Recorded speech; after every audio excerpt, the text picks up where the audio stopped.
Hi, everyone. Welcome back to Socially Distant Tea Time. I'm Kaitlin McGrayus, founder of Be Her Village, and here with me is Evelyn Page, licensed clinical social worker, and Laura Otten, licensed clinical social worker. They are both maternal mental health specialists, and these are our socially distant tea times that we started because we were all quarantined with our small children and are really freaking stressed out. And I was like, hey, let me share my experience, and you guys can give me therapy on live TV.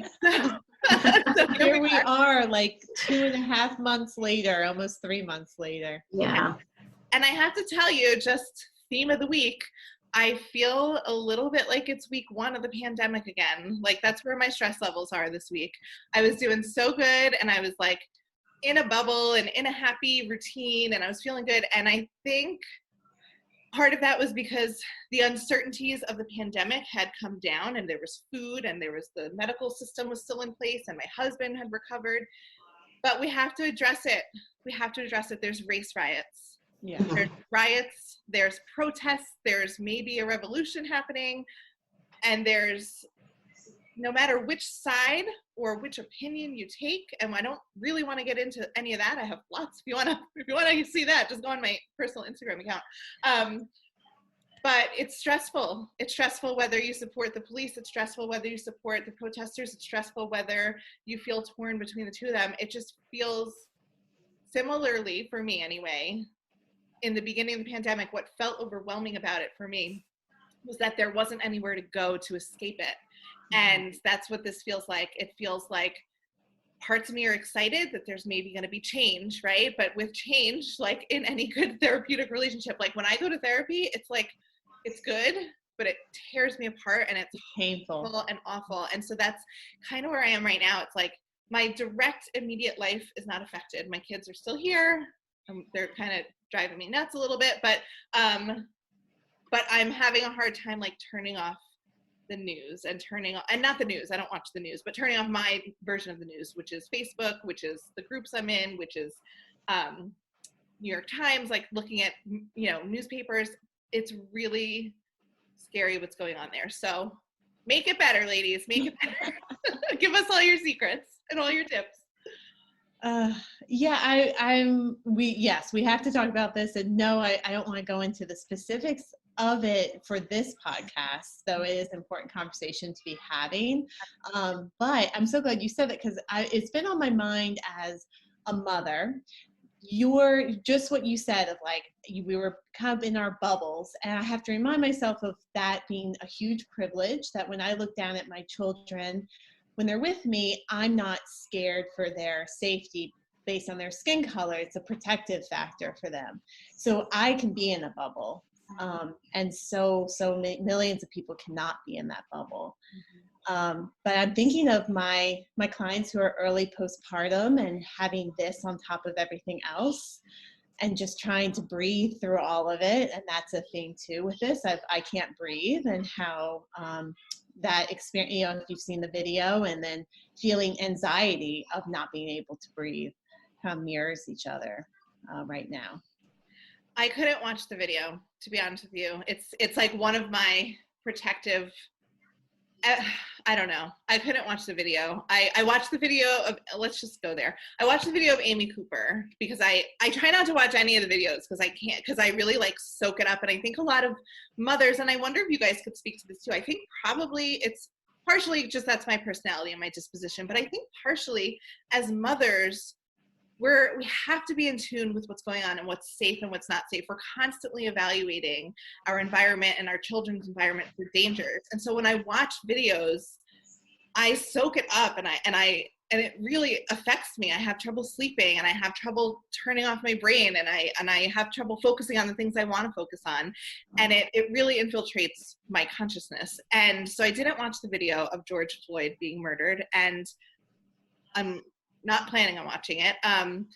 But the Amy Cooper video I watched her wield her whiteness against a man who was doing nothing. He was asking her to leash her dog, I mean, it's just, yeah, I don't remember where I was going with that, but I didn't watch the video. Oh, I can't breathe. So yeah, I don't know. I'm kind of like at a loss for words here, and I'm at a loss for words with my children.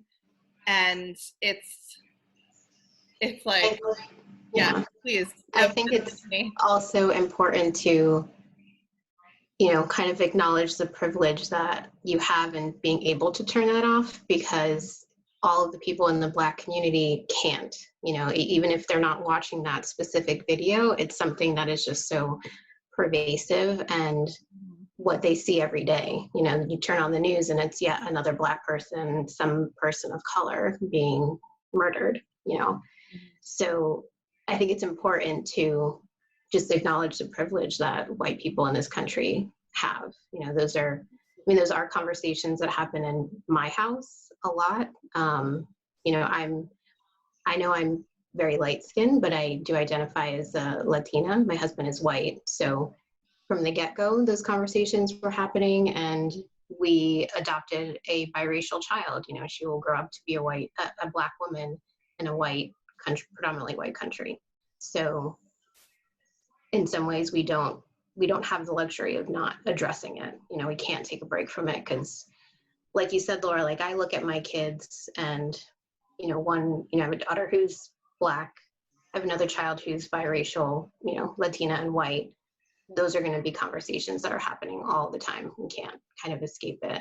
And I think, in hearing even just from clients, both clients of color that I've been seeing and white clients that I've been seeing, it is similar to what you said, Laura, like of just like that uncertainty again of like, I don't know what to do, but we need to keep talking about this. You really do. And you're right, Evelyn. I do have the luxury of not only, is that me? Okay. Of not only not watching the video, but of walking around this earth as somebody who doesn't have to fear for it. So I'm on quite a journey here of like recognizing all this and waking up to it. And I'm trying to call other white people out on it. A lot of people that I grew up with are, all lives matter, blue lives matter, and the protesters are animals. And it's, oh my God, it's so hard to watch. But I remember I didn't feel, I grew up in Levittown. It was a working class town. And I think there's this idea of like privilege being wealth. And we didn't have wealth. We don't have generational wealth.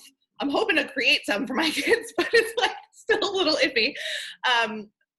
But I've learned to look for the privilege, the white privilege. And so my son, I lost him last Easter. We lost him in the woods. He had gone on a hike and he got separated and he didn't come back. And there was like a 45-minute manhunt for him. And at the very end, I had found him and I was racing him back to my mother's backyard, and he was hysterically crying. And he's Hispanic. My husband's Hispanic. All three of my children are. But my son that I lost, white presenting, white passing. He looks exactly like me. And the police were called by my mother, and like 12 of them, and they were like the cops that were on for Easter. They were like these, I like wanted to pat them on their heads. They were like young, white, wonderful police officers that were there to try to help, but and I remember it was such a high stress situation, and I ran up and they just got there and they filled the woods, and I ran up with my son, and I just looked at them and I said, "We got him, he's okay." And they were like, "Oh, you got him? Yeah, he's okay? Okay." And they walked out and they got back in their squad cars and they left. And it struck me in the moment when I walked up to them with my son that as a white woman with a white son who just lost her son in the woods for 45 minutes wasn't really a great look. And I realized that it was so privileged of me to be able to say to my fellow white person who happened to be a cop, "I'm good, got this," And I had a feeling that if I was any other race, but specifically a Black person, and I lost my kid in the woods for 45 minutes, I don't know that it would have gone so smoothly. They didn't even check him out. They didn't see his side of the story. They didn't question anybody. They were there to help us. And I think I realized in that moment, I didn't fear for my life. I didn't fear for my children's lives. I didn't fear that they were going to ever look at me as anything other than a caring mother.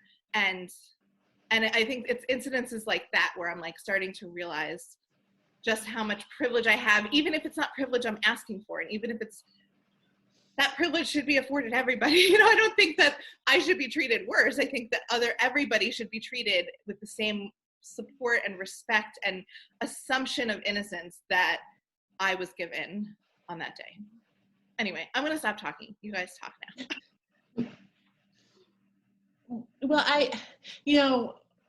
I would encourage you and all me and all the white people, we need to do our own educating on this and not ask for people of color to help us once again, because we have certainly taken enough from them.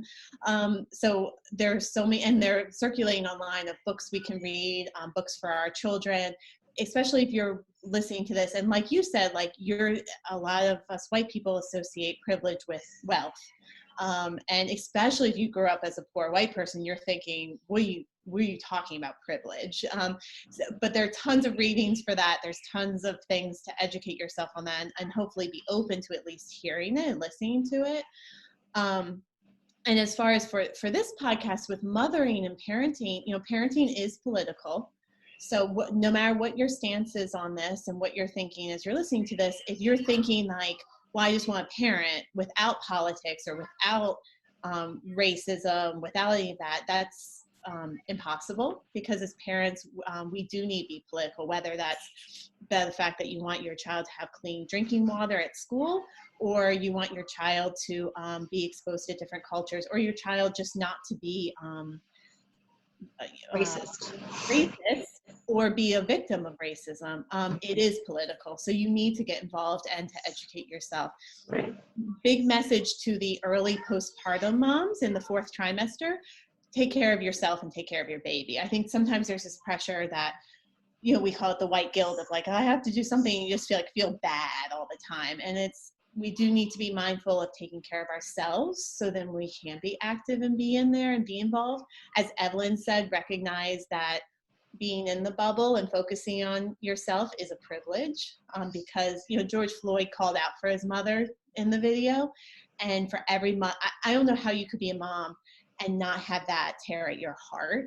And imagine his mother watching that, and how she must feel. So knowing that your bubble is privilege, but if you're in a place right now where you need to turn off the news and live in that bubble because you just had baby 3 weeks ago and you're getting no sleep, and that's okay. Take care of yourself until you get to the point. And maybe you're okay donating money or reading up on children's books on racism. Maybe that feels okay to you. Doing something, but making sure that you're healthy. Same thing if you're struggling with anxiety or depression.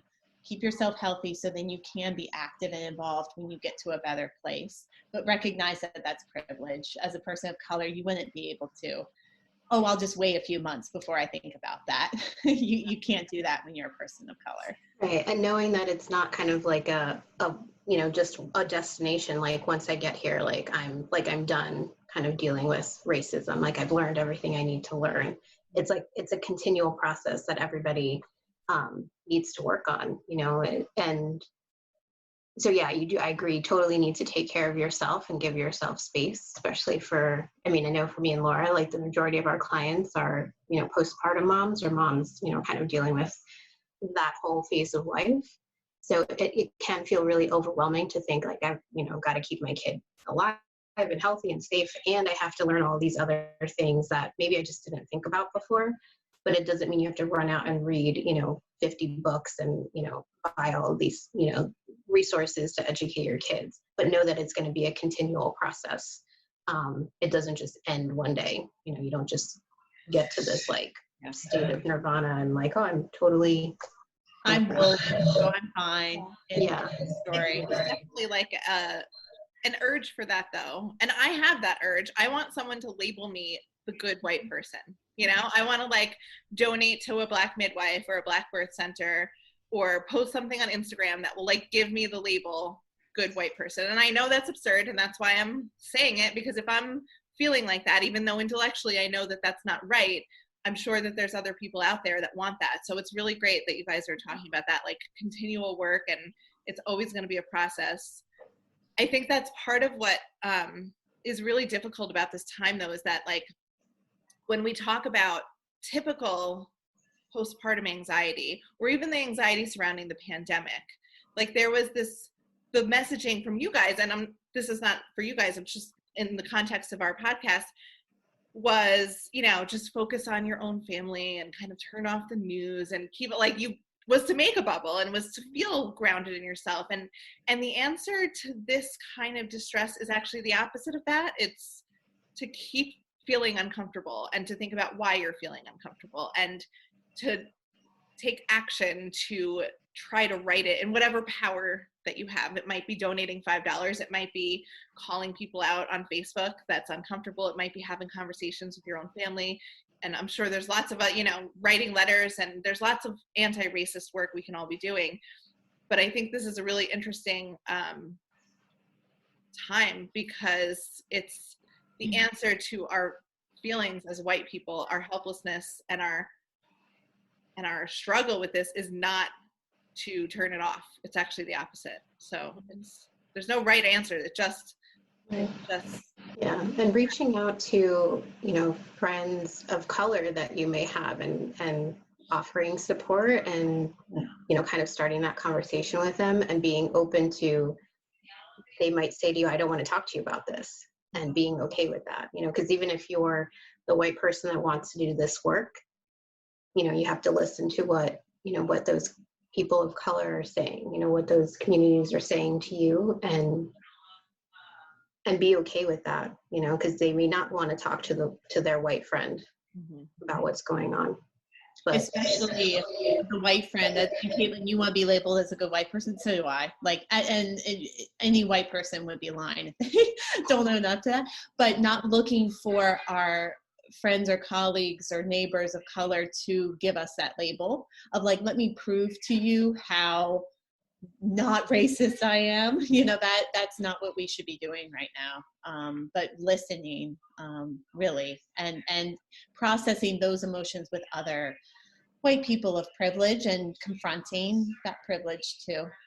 I've done more confronting of white people that are saying horrible racist things, and they're not even, I don't think I was ever that bad, but like, they're not even understanding the basic foundation that racism still exists. You know, they think that racism is calling someone a name or actively being mean to a person based on their skin color. Like, they don't have the structural understanding of systemic racism and how you can be partaking in that even if it's not your fault. Yeah. You, sort of all in those, particular, didn't do it.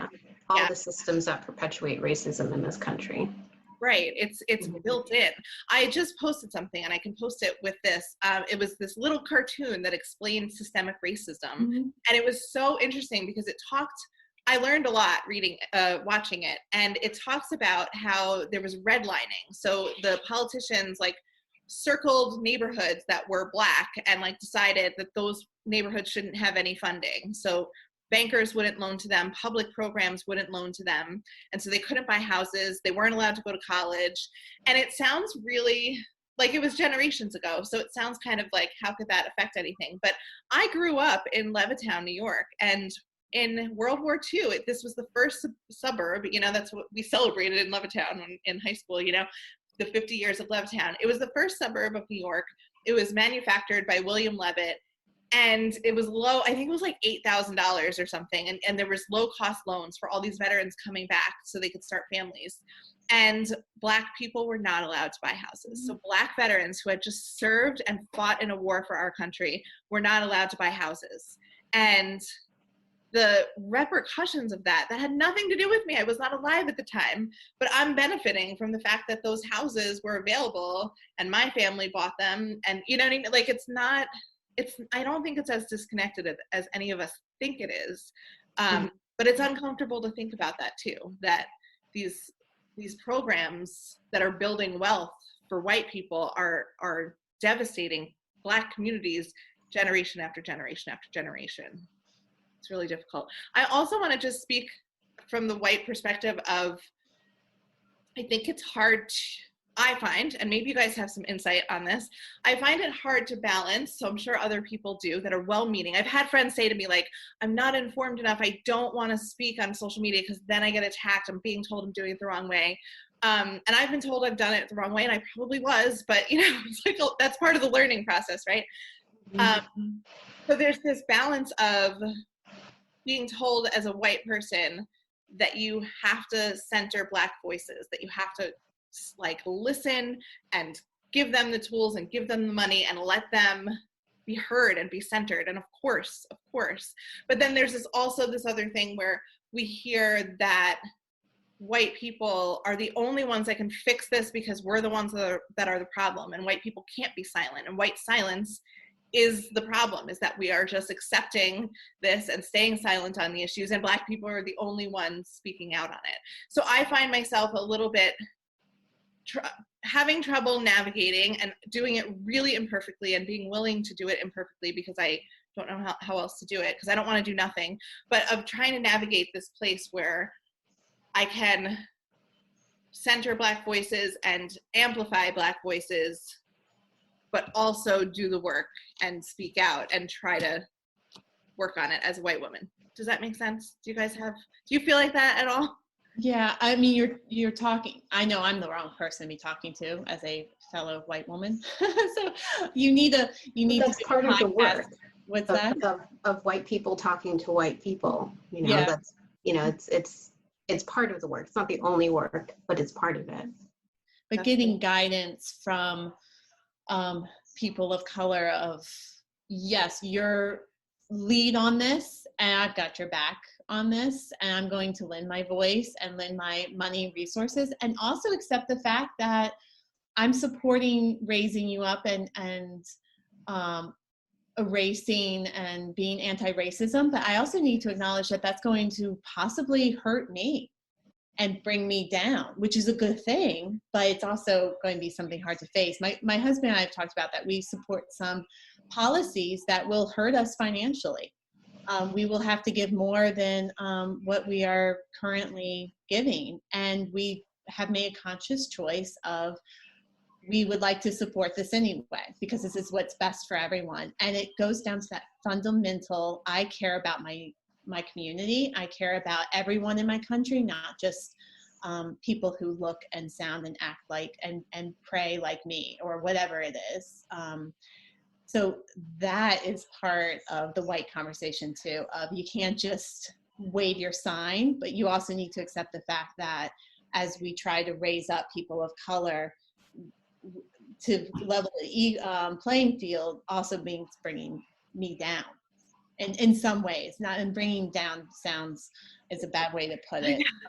It's not the right word, but I get what you're saying. It's like we have to correct the fact that we are privileged. We shouldn't have the inequality. So, right. Yeah. And Amy Cooper waved that around, and she just personified it. It was actually kind of great to have it be so blatant, because you couldn't question what she was doing. So it was, people do that all the time, but she did it so blatantly that like, oh, well, there you go.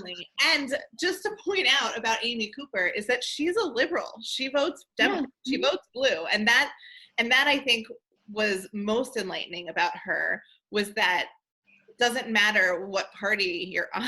Like, it doesn't matter which politician you, I mean, it matters, vote, research, vote, but she used her whiteness against him and very easily could have gotten him killed, very, very easily, and was essentially threatening his life because he asked her to put her dog on a leash. Protect the birds. Oh my gosh. Yeah. Which was like the rule. Like, there was a sign there. It's like, leash your dog. Like, and even if it wasn't the rule, like, he just asked her to, he wasn't threatening her. So this whole, and I think part of it is like, there's going to be Amy Coopers. There's going to be racist people. There's going to be bad cops. It's kind of like parents are going to make mistakes. It's what we do afterwards. Why wasn't Amy Cooper charged with making a false 911 report? Why wasn't George Floyd's murderer, charged and arrested the same day? Why weren't the other three? Why weren't all the other Black unarmed men and women that were killed in police custody? Why weren't all of their, why weren't they convicted? It's not, it's, I don't know, nothing is as simple as Facebook memes.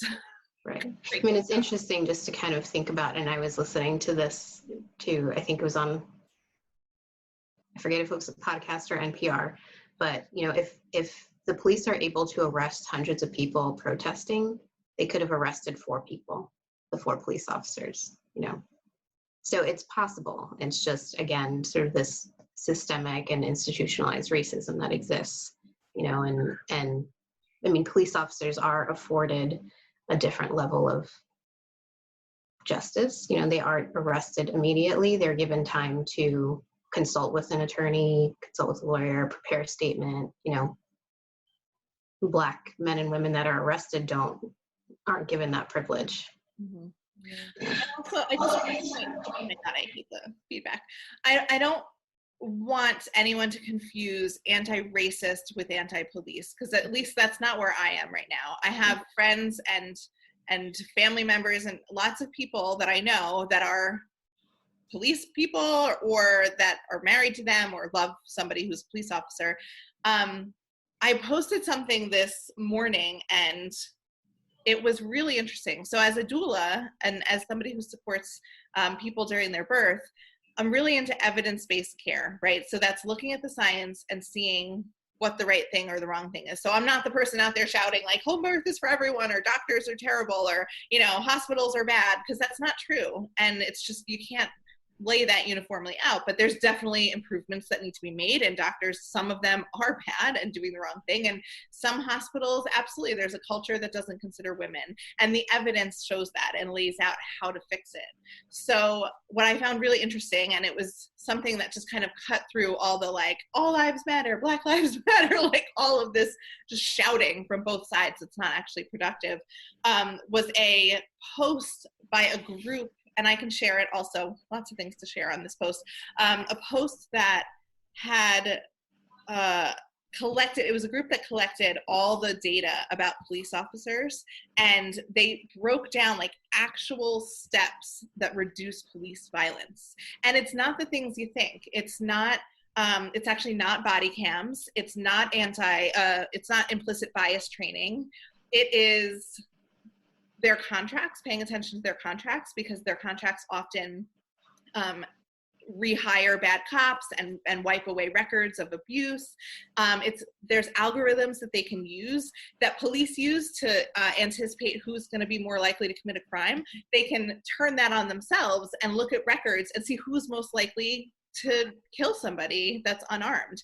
And so using the science and the techniques, Oakland went from having 8 police killings a year to 0, because they were using that, and they were literally just firing bad officers, because you have to do something to keep people accountable. So that kind of approach is what needs to happen. I mean, definitely there needs to be a conversation about racism and systemic racism and policing and racism, but there are a lot of good people who are police officers in the system that would like to have a better system, that would like their fellow officers to be fired and prosecuted without the backlash, right? Like without their, I don't mean without the backlash, but within like the, what is the word? Like the blue code? It's like it's the not ratting on cops. It's the not, the blue line.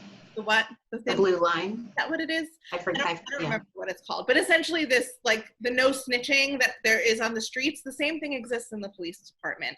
And if we can get scientific, evidence-based solutions that take the pressure off of cops from snitching on each other, and we can then get rid of them systematically, that will provide justice, and that will be one step forward, you know? But right now, we don't have any leadership from the government. If anything, our federal government is stoking the flames of this fire and aggravating the entire situation. And there's no clear path forward right now that I can see. And I think that's part of what's making this week exceptionally difficult, is the lack of a clear path forward. And since you're talking to us as maternal mental health specialists, and certainly not, Evelyn, I can't speak for you, but I'm not an expert on this. It goes back to what am I well enough for right now? And what do I have control over? So what can I do? And remember, like, this is, as Evelyn, you said it, this doesn't just end. So it's not, okay, I'm going to donate here or go to this protest and then I've done my piece and it's over. it's going to be a continuous process. So for those moms who are not doing well right now mentally or are early postpartum, it's okay. Take care of you and your baby, and then take actionable steps when you're well. And it's day by day, and keep listening and learning and listening to the Black and brown voices, to learn and confront and be uncomfortable and sit with that feeling of being uncomfortable, which is, as you, Kaitlin, you started out by saying with therapy, you should feel uncomfortable. If you're never uncomfortable in your therapy, then you need a new therapist, because we need to confront these things in order to change them. So step by step, control, what we have control over, actionable things, and taking care of yourself in order to be able to give, I think, is the mental health standpoint on this. Evelyn, would you add to that? Yeah, I agree. I mean, you can't do everything all the time, just exactly like in motherhood. You can't be everything and do everything, but you can kind of take the steps that are okay right now. Like you said, Laura, if it's right now, donating what you can, if you can, if it's just reading, informing yourself, and thinking about how am I going to raise, an anti-racist child, if that's a value that's important, start doing the work now, even if it's reading, 2 pages out of a book, or getting the books, following the social media that helps educate you on that, and do what you can, because there's not like an end date. It's not like, you go to, a workshop for a day and you're like, oh, I'm anti-racist. It's a continual process. So, and it's okay to kind of learn and make mistakes along the way, because, we all will, just like in motherhood. And remember, parenting is political, no matter what your standpoint is. We all want our children to be safe, have access to clean water, be educated, have opportunities. At the foundation of all this is, we want what's best for our kids, and that involves becoming political and having our voice heard. And if more mothers and fathers, spoke up and about what we want for our children, then we would be in a better direction than we are right now. Absolutely. Thank you guys for having this conversation. Like you said, Evelyn, I think even as 2 white women and a woman of color, these are the conversations that need to happen, even though they're uncomfortable. As you watch me and Laura stumble through, we don't have all the answers, but we're trying, and we're going to keep trying, and we're probably going to make mistakes, and I'm happy to learn from them. So thank you so much for having this conversation with us. Thank you. And us next time.